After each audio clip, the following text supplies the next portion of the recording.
सबसे पहले तो ये है कि गुर्दे की पथरी आजकल बहुत कॉमन समस्या बन गई है और हम देख रहे हैं कि ये यंग एज में भी बढ़ रही है और इसका इंसिडेंस धीरे धीरे बढ़ता जा रहा है। सबसे बड़ा कारण है कि कम पानी पीना। जब भी हमारे शरीर में पानी की कमी होगी, हमारा यूरिन कंसंट्रेट होता जाएगा और कंसंट्रेशन के कारण यूरिन के अंदर क्रिस्टल बन जाते हैं। वो कैल्शियम और ऑक्सलेट, यूरिक एसिड, ये हमारा नॉर्मल मात्रा में यूरिन में निकलता रहता है हर इंसान के। लेकिन जब हमारा यूरिन कंसंट्रेट ज़्यादा हो जाता है पानी की कमी से, तो ये क्रिस्टल आपस में जुड़ जाते हैं कंसंट्रेटेड यूरिन में और पथरी की धीरे धीरे पथरी का रूप ले लेते हैं किडनी के अंदर। दूसरा कारण है जेनेटिक। कुछ फैमिलीज़ में ये देखा गया है कि फादर और उनके बच्चों में या भाइयों में पथरी की समस्या हो सकती है। इसके बारे में कुछ ज़्यादा नहीं किया जा सकता। हाँ, पानी की कमी से हो रहा है तो पानी बढ़ाना चाहिए। पानी कम से कम 4 लीटर हर इंसान को पीना चाहिए और पथरी वाले मरीज को तो विशेषकर। तीसरा कारण है जंक फूड और फास्ट फूड, जिसमें नमक की मात्रा बहुत ज़्यादा होती है। तो हाई सॉल्ट डाइट, कोई भी बहुत ज़्यादा नमकीन स्नैक्स खा लिए, नमकीन फास्ट फूड, जंक फूड जो हम लोग खाते हैं आजकल, इसका कल्चर बहुत बढ़ता जा रहा है। उसकी वजह से ये पथरी की समस्या बढ़ रही है। जो चौथा कारण है वो है शरीर के अंदर कुछ मेटाबॉलिक एबनॉर्मलिटीज़, जैसे किडनी की बनावट में कुछ चेंज होना, जो कि अल्ट्रासाउंड से पता लग जाता है, या यूरिन में ज़्यादा यूरिक एसिड या ऑक्सलेट का एक्सक्रीशन होना। ये मैन टू मैन वेरी करता है।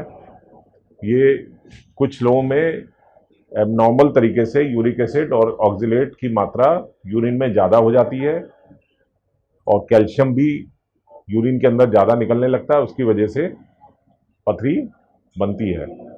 इन कारणों की वजह से अगर किसी को एक बार पथरी बनी है और उसकी पथरी या तो दवाइयों से निकल गई या उसने लेज़र का ऑपरेशन कराया, या कई बार हम देखते हैं चीरे का ऑपरेशन कराया, और अगर ये कारण बने रहते हैं, मतलब ऑपरेशन के बावजूद भी दोबारा बन सकती है, चाहे आप किसी भी विधि से इसको निकलवाएं। तो दोबारा बनने की संभावना भी करीब 25 से 30% लोगों में होती है एक बार पथरी बनने के बाद। ये उम्र जो है ये तो किसी भी उम्र में हो जाती है, यंग एज में ज़्यादा होती है।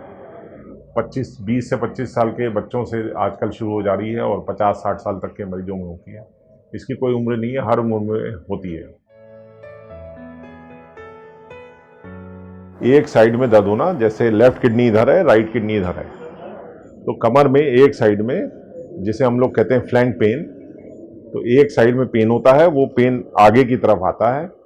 ये क्लासिकल इसका फीचर होता है। ऐसे घूमता हुआ दर्द नीचे की तरफ यूरिन के रास्ते के पास की तरफ तक जाता है और कभी कभी यूरिन में ब्लड भी आ सकता है, यूरिन में जलन हो सकती है, किसी किसी पेशेंट में फीवर होता है और कुछ पेशेंट में पेन कंटिन्यूअस किडनी के एरिया में बना रहता है। तो जब किसी को अचानक इस तरह का बहुत तेज दर्द होता है तो पेन किलर का इंजेक्शन या पेन किलर की टैबलेट देनी पड़ती है, जिससे कि उसका पेन में तुरंत राहत मिले। तो हम लोग अल्ट्रासाउंड, एक बेसिक टेस्ट है, सब सारे मरीजों का होना चाहिए। उस अल्ट्रासाउंड से ये पता लग जाता है कि पथरी है या कोई और बीमारी है, नंबर 1। नंबर 2, अगर पथरी है तो उसका साइज क्या है और उसकी लोकेशन क्या है, वो कहाँ पे है, किडनी में है या किडनी की ट्यूब होती है, यूरेटर कहते हैं उसको। किडनी यहाँ पे है, यूरेटर नीचे एक ट्यूब की तरह, वो यूरिन छन के जाता है उस ट्यूब से। तो या तो किडनी में होती है या किडनी की ट्यूब हो, जिसे हम यूरेटर कहते हैं, यूरेटर में आके फंस जाती है। तो वो अल्ट्रासाउंड से पता लग जाता है कि किडनी के अंदर है या यूरेटर में है और उसका एग्जैक्ट साइज कितना है। अगर उससे नहीं कंफर्म हो पाता है, कभी कभी अल्ट्रासाउंड में साइज एग्जैक्ट नहीं पता लगता है, तो हम लोग सीटी स्कैन कराते हैं।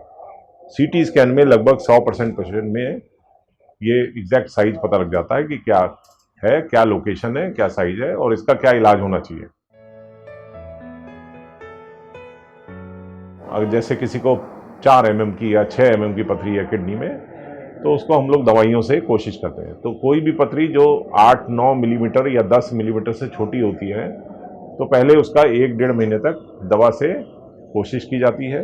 इसकी बहुत अच्छी दवाइयाँ हैं, स्पेशली जब स्टोन यूरेटर में फंस जाता है तो उसको पेन किलर देके दर्द में राहत मिलने के बाद कुछ दवाइयाँ दी जाती हैं जिससे यूरेटर डायलेट हो जाता है, यूरेटर चौड़ा हो जाता है और स्टोन निकलने की संभावना लगभग 50 से 80% तक होता है, डिपेंडिंग ऑन कि इस यूरेटर में अंदर कितने साइज की स्टोन है। अगर स्टोन साइज 6 मिलीमीटर छोटा है तो आप ये मान के चलिए कि 80% चांस है कि वो स्टोन यूरेटर से निकलता हुआ पेशाब के रास्ते से बाहर निकल जाएगा दवाइयों द्वारा। लेकिन जैसे जैसे स्टोन का साइज बढ़ता जाएगा, 7 मिलीमीटर 8 मिलीमीटर होगा, निकलने के चांसेस कम होते जाते हैं और 9 मिलीमीटर के साइज पे निकलने के चांस हार्डली 30 या 40% होते हैं और अगर 10 मिलीमीटर के ऊपर हो गया तो लगभग ना के बराबर चांस है कि वो दवाइयों से निकलेगा। अब जैसे किसी के यूरेटर में 11-12 मिलीमीटर का स्टोन फंसा हुआ है तो लगभग ना के बराबर चांस है कि स्टोन दवाई से निकले। तो हम लोग ये देखते हैं कि दवाई से निकलने की कोशिश जरूर करी जाती है 1-1.5 महीना, लेकिन अगर किडनी में स्वेलिंग बढ़ती है या बुखार आता है या किडनी में इन्फेक्शन हो जाता है तो फिर हम लोग, अगर स्पेशली जब पथरी 9-10 मिलीमीटर के ऊपर है तो उसको निकालना ही उचित मानते हैं, क्योंकि अगर आप ज़्यादा देर इंतजार करते हैं तो किडनी डैमेज हो सकती है, किडनी खराब हो सकती है। अगर किडनी में सूजन बनी रहती है या पेशेंट को इन्फेक्शन हो रहा है, फीवर आ रहा है, तो उस केस में हम लोग उसको निकाल देते हैं, जो कि बहुत आजकल अच्छी विधि है निकालने की। दूरबीन डाल के लेज़र से उसको चूरा करके दूरबीन द्वारा निकाल देते हैं। अब अगर किडनी के अंदर बड़ी पथरी हो जाती है, जैसे मैंने बताया कि 8-9 मिलीमीटर 10 मिलीमीटर तक की पथरी को दवाई से निकालते हैं। अब यही पथरी अगर किसी को 10 से 15 मिलीमीटर के बीच की है तो एक वो किरणों वाली मशीन होती है, लिथोट्रिप्सी कहते हैं, जिसमें बिना ऑपरेशन के किरणें, शॉक वेव लिथोट्रिप्सी कहते हैं, इसमें से वेव्स निकलती हैं, किरणें निकलती हैं, वो पथरी पे पड़ती हैं, पथरी चूरा बन जाती है और धीरे धीरे पेशाब के रास्ते से अगले 15-20 दिन में निकल जाती है। इस लिथोट्रिप्सी विधि में कोई ऑपरेशन नहीं होता है, मरीज को 1 घंटे 2 घंटे बाद छुट्टी मिल जाती है, अगले दिन से अपना काम कर सकता है। बहुत ही सुरक्षित और बहुत अच्छी विधि है, बट इसका एक वो है कि ये इसमें पथरी 15 मिलीमीटर से छोटी होनी चाहिए। बहुत ज़्यादा अगर बड़ी पथरी है तो ये कामयाब विधि नहीं है।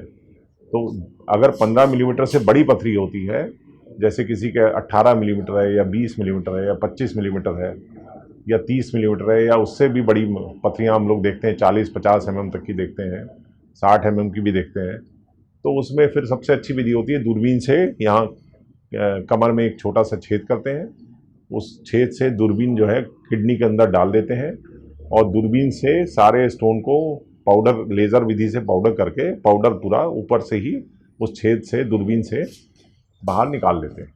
इसमें हाथ के हाथ पूरी पथरी निकल जाती है, लेकिन 3 दिन भर्ती रहना पड़ता है अस्पताल में, पेशेंट को बेहोश करना पड़ता है। ये एक तरह का अपने आप में ऑपरेशन है। तो ये 15 मिलीमीटर से बड़ी पथरी के लिए PCNL का ऑपरेशन किया जाता है और आजकल इसका छेद धीरे धीरे हम लोग छोटा करते जा रहे हैं।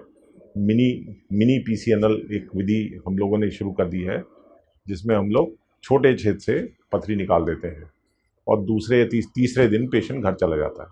तीसरी एक विधि है कि यूरेटर के अंदर अगर फंसा हुआ है तो कई बार हम लोग यूरिन के रास्ते से दूरबीन डाल के और उसको दूरबीन से लेज़र का फाइबर डाल के उसको चूरा करके नीचे से ही निकाल लेते हैं, किडनी में छेद नहीं करना पड़ता है।